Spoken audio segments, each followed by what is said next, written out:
Hilary, this paper you've written on healthcare, it's very interesting. It interests me because there is a lot of critique about the current healthcare system as being an industrial healthcare system. And yet when we think about, well, how can it be different?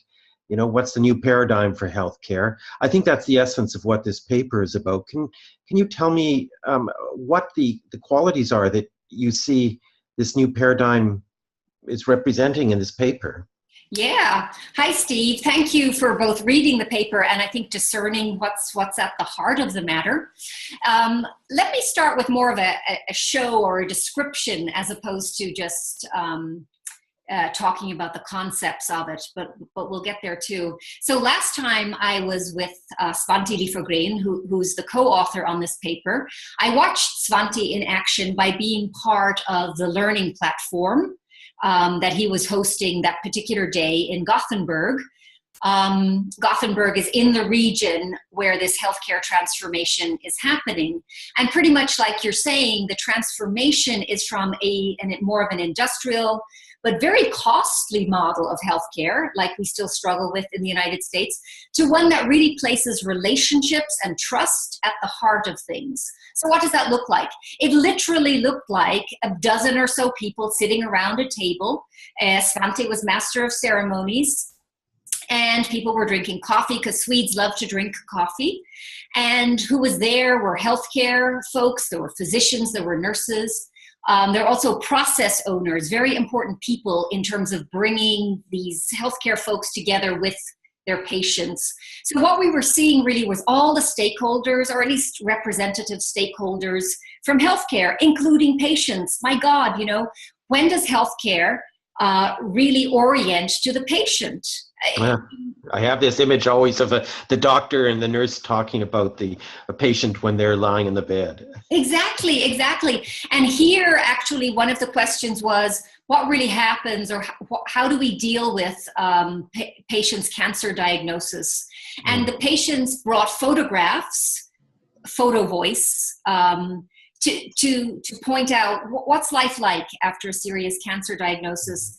And it was no surprise, but extremely helpful in the room to hear that it's mostly about managing the relationship between the patient and the loved ones. Is a lot about how do we take care of the social circumstances. And this shifted then the conversation away from the biomedical type focus on the patient to really remembering the whole part that's there. And in that room also, by the way, were out-of-towners, which I think Svante often uses as a way to do conversations, dialogues, learning from the out-of-towners. What are they struggling with in their health systems? It could be in India. And also as an opportunity then for the folks in Sweden to talk with each other, because often we don't have opportunities to talk across our teams about our patients. So, is this a sort of an add-on to the biomedical, though? I mean, it sounds like it's going to be expensive to me. That's the thing. And if you read the paper, it's so exciting. You see how much money has been saved in this. Because by having the patient as an attractor in the system, so that's the language of complexity science, we oriented then around the patient. Well, the patient actually doesn't want to go to the emergency room, which is the high cost stuff. That's like $1,000 a visit. The patient often just wants to talk to the nurse to feel reassured that they don't have to go.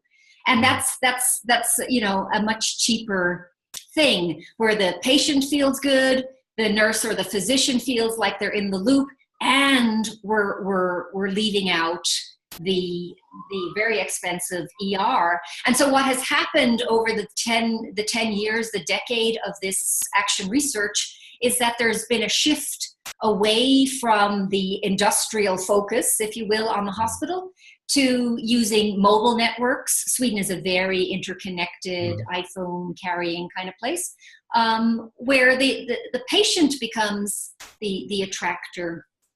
It sounds, one of the things that strikes me about it is that many times when transformations are attempted, there's a lot of cost at the beginning, because there's a lot of confusion. There's a lot of experimentation needed to try to figure out how to do things right. And then people say, oh, the new way just doesn't work.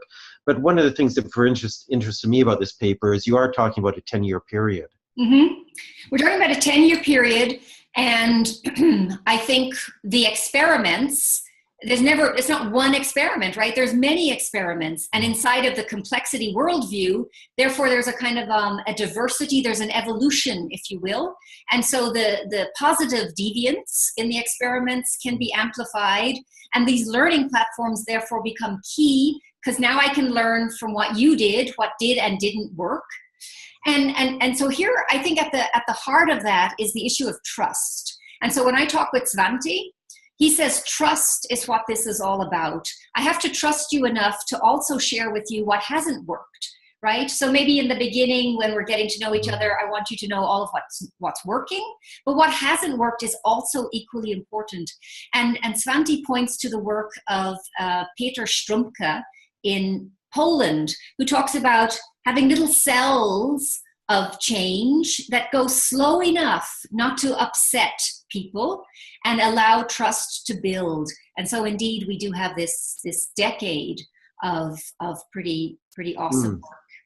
But I think a lot of people want the doctor to sort of play God, right? They don't want to have to do all this other work. They want to have somebody give them the answer. I mean, it requires a patient reorientation as well. It does. It absolutely does. And maybe that's the final thing we're talking about here, that it's at the heart of action research is learning with stakeholders. And so indeed, this transformation to a more democratic rather than hierarchical relationship between physician and patient, this democracy causes also and asks the patient to step up in a more mature way as an equal, not in expertise, right, but certainly an equal in knowledge about his or her conditions.